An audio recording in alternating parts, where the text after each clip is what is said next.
My name is Amara. For years, I believed that sacrificing everything for my family was what— Welcome back to the channel. Before we begin, please like this video, subscribe, and turn on the notification bell so you never miss our inspiring stories. Have you ever wondered what happens when someone gives everything to their family but receives nothing in return? My name is Amara. For years, I believed that sacrificing everything for my family was what made me a good wife. I carried everybody with a smile, never realized I was slowly losing myself. This is my story, and the day I finally chose myself. Stay with me until the end. You won't believe how it all changed. In a busy neighborhood of Ajegule, Lagos, Amara Okafor woke up before sunrise every single day. She prepared breakfast, got her two children David and Chisom ready for school, rushed to work, paid the rent, settled the electricity bills, bought groceries, and still came home to cook dinner. Her husband, Emeka Okafor, rarely worked.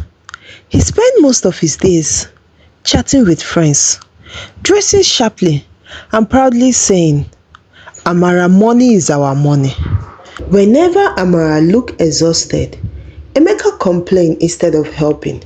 "You are my wife. Serve my food first." Amara smiled through the pain because she believed keeping the family together was her responsibility. Little did she know she was slowly losing herself. Months became years. Amara stopped buying new clothes because David and Chioma's school fees always come first. She ignored her health because hospital bills seemed too expensive. Her once bright smile faded. Dark circles surrounded her eyes. Stress covered her face with wrinkles far beyond her age. Their neighbors, Mama Bisi, often whispered to other residents, "Amara looked much older than Emeka. That woman is carrying too much." Yet no one truly knows she carried the weight of the entire family alone. Whenever Amara begged Emeka to find work, he laughed.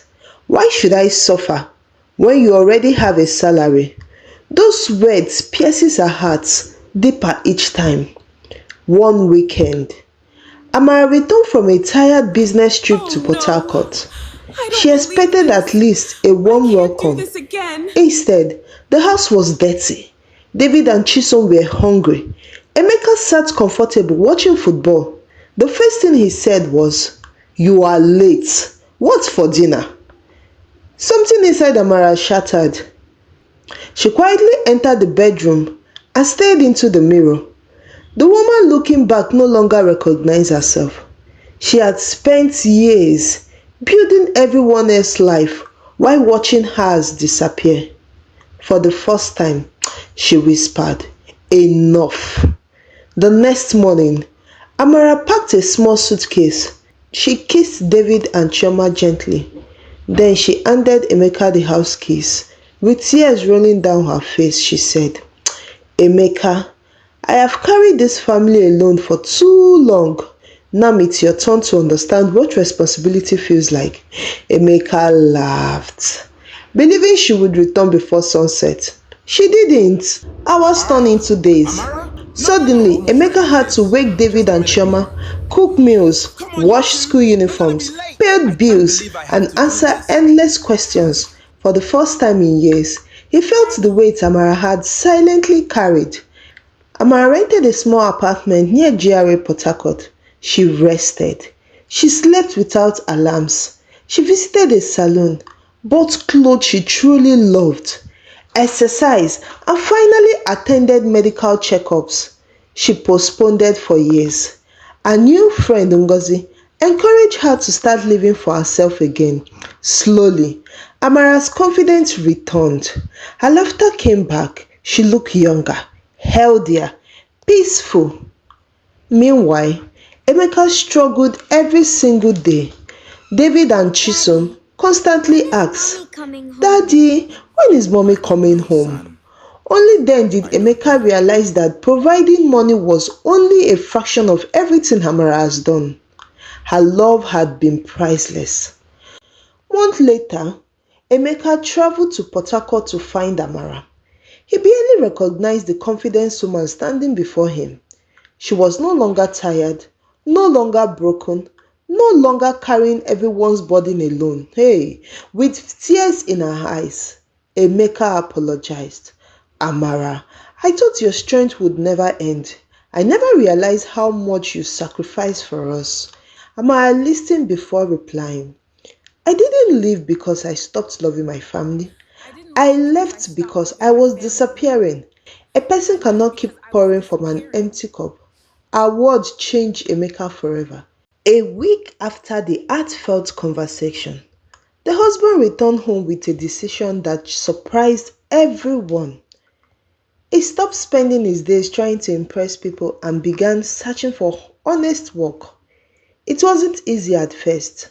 He took small jobs that paid very little, but he accepted them with gratitude because he finally understood the dignity of hard work. Every evening, he came home tired, the same way his wife had for years. For the first time, he truly understood the sacrifice she had made. He learned to cook meals for his children, wash their uniform, help with homework, and keep the house clean. The children smiled as they watched their father becoming the caring parent they had always wished for. Months passed, and his consistency proved that his apology was more than words. One evening, he invited his wife and children to a quiet family dinner. Standing before them with tears, he said, I cannot erase the years of pain I caused, but I promise that from today, this family will never rest on one person's shoulder again. We will carry each other with love and gratitude. His wife looked around the table. She no longer saw the selfish man she had left behind. She saw a father who had changed, a husband who had learned humility, and a family willingly to start again. She reached for his hand and smiled. Forgiveness does not erase the past, she said softly, but real change can build a better future. Their home was never perfect, but it became peaceful. They shared responsibilities, celebrated each other's efforts, and made sure no one carried the burden alone again. Years later, the children grew up remembering not the family darkness days, but the days their parents chose growth over pride, appreciation over entitlement, and the partnership over selfishness. A happy home is built when love is matched with responsibility, appreciation, and mutual respect. Never take for granted the person who quietly carry your family, because one day they may choose to carry only themselves. I hope you love this story. Until the next, stay blessed and stay peaceful.